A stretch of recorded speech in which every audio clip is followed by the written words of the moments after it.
दोस्तों, आज मैं भ्रष्टाचार पर बात करूंगा। देखने में आ रहा है कि पूरा देश आज भ्रष्टाचार के खिलाफ एकजुट होकर खड़ा हो गया है। बड़े बड़े आंदोलन चलाए जा रहे हैं भ्रष्टाचार के खिलाफ, और ऐसा लगने लगा है मानो बहुत जल्द हम एक भ्रष्टाचार मुक्त भारत का निर्माण करेंगे।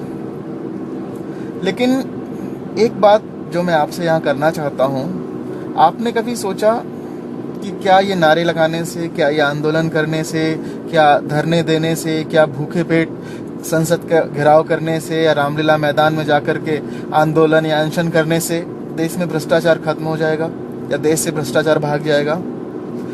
ये सब सोचने से पहले बहुत ज़रूरी है कि हम ये सोचें कि भ्रष्टाचार कहाँ से आया, कौन लोग हैं जड़ में भ्रष्टाचार के। आप पाएंगे कि वो सब लोग या हम सब लोग जो भ्रष्टाचार के खिलाफ बोलते हैं, कहीं ना कहीं उसके जड़ में शामिल हैं।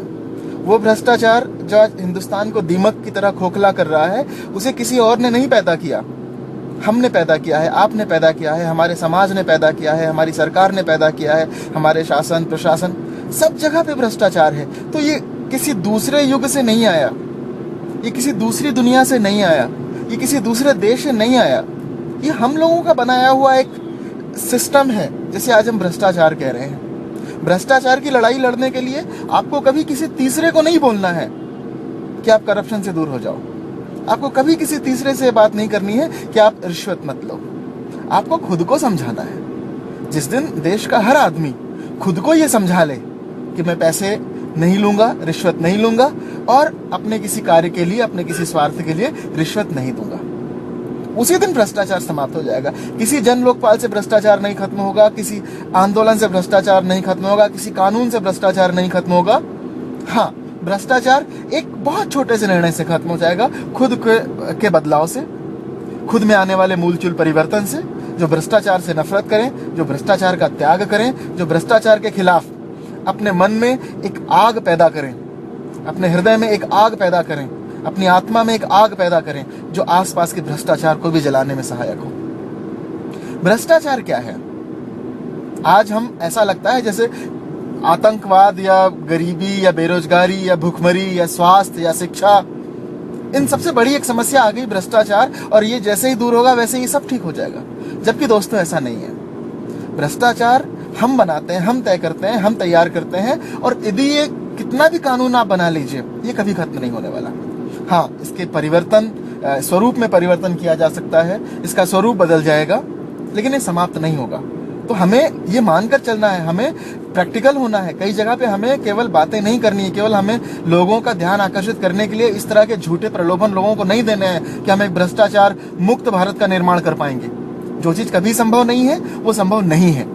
हाँ, हम एक अच्छे समाज का निर्माण कर सकते हैं, हम एक सुशिक्षित समाज का निर्माण कर सकते हैं, हम एक स्वस्थ समाज का निर्माण कर सकते हैं, हम एक ऐसे समाज का निर्माण कर सकते हैं जहाँ बेरोजगारी ना हो, जहाँ भुखमरी ना हो, जहाँ आदमी को 2 वक्त खाने की रोटी मिले, सुख शांति चैन सब उसके जीवन में शामिल हो। एक ऐसे समाज का निर्माण कर देना भी इस देश के लिए सबसे बड़ी सौगात होगी। भ्रष्टाचार तब हमें अच्छा लगता है जब उस भ्रष्टाचार से हमें कोई लाभ मिल रहा होता है, लेकिन वही भ्रष्टाचार जब कोई दूसरा कर रहा होता है, तब हम उसके सामने जाकर खड़े हो जाते हैं। हम रेल में यात्रा कर रहे होते हैं, हमारे पास आरक्षण नहीं होता है, हम चाहते हैं आज भ्रष्टाचार हो, हम चाहते हैं आज टीटी आए, हमसे कुछ पैसे ले और हमें बर्थ दे दे।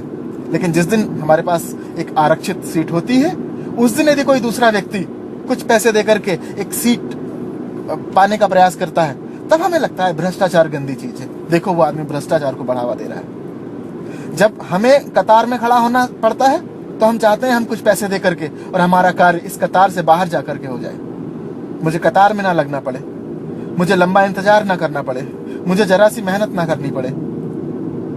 हम भ्रष्टाचार करते हैं, हम पैसा देते हैं, हम मतलब इस देश का नागरिक। किसी तीसरे ने नहीं चालू किया भ्रष्टाचार।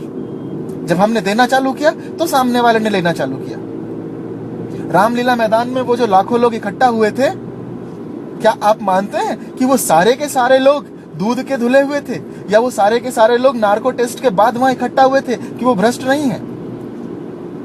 जो आदमी जितना बड़ा भ्रष्ट होता है, वो उतने ही जोर शोर से आवाज उठाने की कोशिश करता है, क्योंकि वो जानता है कि इसके साथ साथ मैं अपने कई पापों को भी छुपा ले जाऊंगा।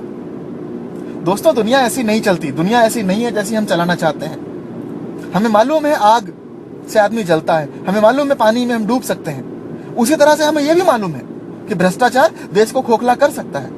लेकिन ना हम आग को घर से दूर कर पाए, परिवार से दूर कर पाए, समाज से दूर कर पाए, ना हम पानी के बगैर रह सकते हैं, वैसे ये भ्रष्टाचार भी अब हमारी रग में जा बसा है, अब हमारे सिस्टम में आ गया है भ्रष्टाचार। अब हम सुबह से लेकर के शाम तक की अपनी रोजमर्रा की जिंदगी में कई तरीके से भ्रष्टाचार में शामिल होते हैं। और मैं मानता हूं कि कोई भी ऐसा व्यक्ति नहीं है, कोई भी ऐसा व्यक्ति नहीं है जो कभी भी किसी न किसी रूप में प्रत्यक्ष या अप्रत्यक्ष तौर पे किसी भ्रष्टाचार का सहभागी ना बना हो।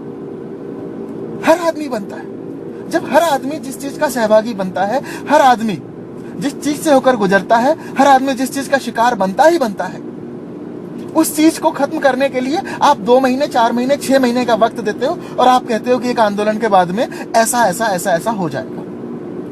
उन लोगों से बात करो जो कहते हैं कि ये आंदोलन होने के बाद में हमारे देश से भ्रष्टाचार खत्म हो जाएगा, या जन लोकपाल आने के बाद में हमारे देश से भ्रष्टाचार खत्म हो जाएगा। उन लोगों को से बात करके उन लोगों को बताने की जरूरत है कि आप जन लोकपाल बिल से कुछ ज्यादा उम्मीद कर रहे हैं, आप जन लोकपाल बिल से कुछ ज्यादा चेष्टा कर रहे हैं। हमारे देश में कानून इसके पहले भी हैं, बहुत सारे कानून हैं। क्या उन सभी कानूनों के बाद में उस तरह की कुरीतियों को हम खत्म कर पाए? दहेज प्रथा के लिए कानून है। कौन सी शादी आज बगैर दहेज की होती है? आप मुझे बता दीजिए। हर तरह के कानून है हमारे देश में। हत्या के लिए कानून है, फांसी की सजा। क्या देश में हत्याएं नहीं होती? चोरी डकैती के लिए कानून है। क्या देश में चोरी डकैती नहीं होती? हर चीज के लिए तो कानून है। भ्रष्टाचार के लिए भी कानून है। हमारे प्रदेश, बहुत सारे प्रदेश में लोकायुक्त संगठन है जो कार्य कर रहे हैं, वहां भी भ्रष्टाचार होता है। और एक बहुत प्रायोगिक बात मैं आपसे करना चाहता हूं, यदि आप और आपका मित्र 2 लोग आपस में लड़ जाएं, डंडे चल जाएं और किसी का सर फूट जाए, आप थाने जाओ और आपका एक सिपाही आपसे 200 रुपए की मांग करे और छोड़ दे या दोनों का समझौता करा दे, तो आप क्या उस दिन लोकपाल को ढूंढोगे कि मुझसे 200 रुपए की मांग की गई थी? या आपको आरक्षण ना मिला हो, रेल में आप यात्रा कर रहे हो, रात को 2 बजे खड़े खड़े आपकी पलकें झपक रही हो और टीटी कहे 200 रुपए दे दो, मैं आपको एक बर्थ दे देता हूं, तब क्या आप लोकपाल को ढूंढने जाओगे? नहीं दोस्तों, नहीं। जब आपको जिस चीज के लिए समय निकालते हैं आप, वो काम उस दिन होना है, उस दिन आप करना चाहते हैं उस कार्य को, और उसके लिए यदि कुछ पैसे लगे तो आप देना चाहते हैं। ड्राइविंग लाइसेंस चाहिए आपको, आप आरटीओ जाते हैं, आप पैसे नहीं देंगे, 4 दिन जाना पड़ेगा। आपने 200 रुपए दिए, आपका काम 1 दिन में हो गया। अब वो 200 रुपए के बदले में क्या आप लोकपाल को शिकायत करने जाएंगे? ये सारे वो लोग हैं जो भ्रष्टाचार के खिलाफ बात कर रहे हैं। ये वो लोग हैं जो भ्रष्टाचार के खिलाफ नारे लगा रहे हैं, जिन्होंने वास्तविकता में कहें तो भ्रष्टाचार का वो स्वरूप देखा ही नहीं है जो आम आदमी जिससे त्रस्त है। इन्होंने वो भ्रष्टाचार देखा है जो शायद ए राजा के खिलाफ या कलमाड़ी जी के खिलाफ या और भी ऐसे ऐसे बड़े बड़े नेताओं के खिलाफ सीबीआई की अदालतों में चल रहा है। सीबीआई की अदालतें जिस भ्रष्टाचार को साबित करने का प्रयास कर रही हैं, वहां एक पक्ष 2 पक्ष दलीलें दे रहा है। ये उस भ्रष्टाचार के स्वरूप को जानते हैं। हमारे देश का आदमी, देश का आम नागरिक उस भ्रष्टाचार से त्रस्त नहीं है।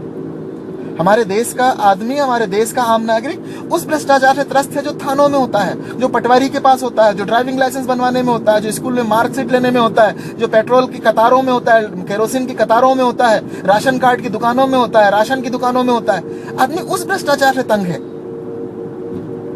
हम किस भ्रष्टाचार की बात कर रहे हैं? हम किस भ्रष्टाचार को लेकर के आंदोलन कर रहे हैं? और वो भ्रष्टाचार जिस दिन आ भी जाएगा, मान के चलिए एक नया पोर्ट खुल जाएगा रिश्वत देने का।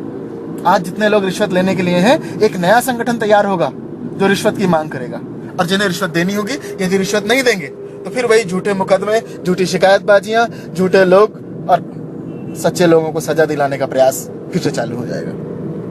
दोस्तों, मैं जन लोकपाल का विरोधी नहीं हूं, लेकिन जो लोग जन लोकपाल को एक जादू की छड़ी समझ रहे हैं, जो लोग जन लोकपाल को एक ईश्वरीय शक्ति समझ रहे हैं, मैं उन सबकी आंखें खोलना चाहता हूं। कोई परिवर्तन नहीं आने वाला इस आंदोलन से। यह आंदोलन जैसा चल रहा था वैसा ही चलता रहेगा। जन लोकपाल आ भी जाएगा, और आएगा क्यों नहीं?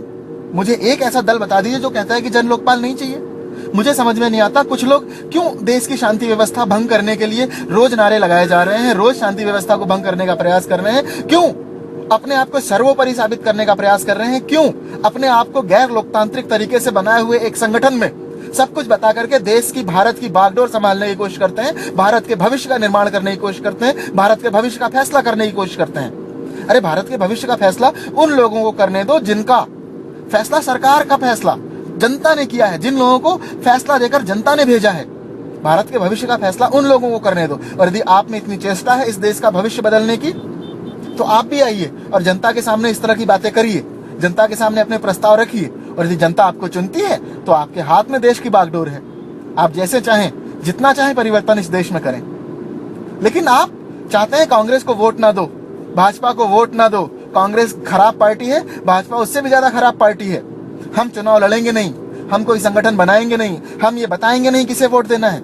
इस देश की 1 अरब 20 करोड़ जनता को आप भ्रमित कर रहे हैं।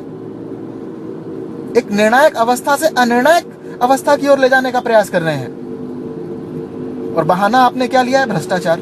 भ्रष्टाचार से देश में क्या हो रहा है, देश कैसे चल रहा है, ये आपको देखने के लिए आपको आम आदमी बन करके और उन जगहों पे जाना पड़ेगा जहां वास्तविकता में भ्रष्टाचार होता है, और जिस भ्रष्टाचार से वास्तविकता में मेरे देश का आदमी त्रस्त है।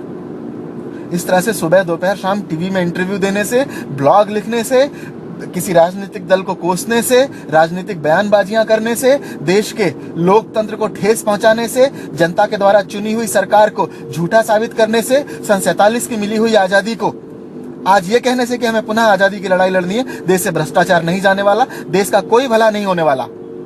इसलिए दोस्तों, आवश्यकता है आज कि हम और आप मिलकर के तय करें कि भ्रष्टाचार का कारण क्या है, वो कौन से मूल कारक हैं जिनकी वजह से इस देश में भ्रष्टाचार को बढ़ावा मिला और हमारा देश भ्रष्टाचार के चंगुल में आ गया। साथ ही हमें यह भी तय करना होगा कि भ्रष्टाचार का सफाया हम किस योजनाबद्ध नीति के साथ कर सकते हैं।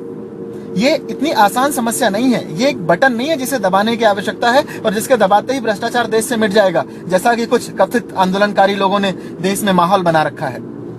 हम सबको तय करना पड़ेगा कि हम इसका एक ऐसा रास्ता निकालेंगे जिससे हमारे देश की शांति व्यवस्था भंग ना हो, जिससे हमारे देश की लोकतांत्रिक परंपरा भंग ना हो, जिससे हमारी संसद की मर्यादा कायम रहे। और जिस तरह से कानून देश में बनते आए हैं, जिस तरह से विधेयक देश में बनते आए हैं, उस तरह से एक सशक्त कानून हम लाने का प्रयास करेंगे जो इस भ्रष्टाचार को जड़ से मिटाने में हमारी मदद कर सके, इस भ्रष्टाचार से मुक्त भारत के निर्माण में हमारी मदद कर सके।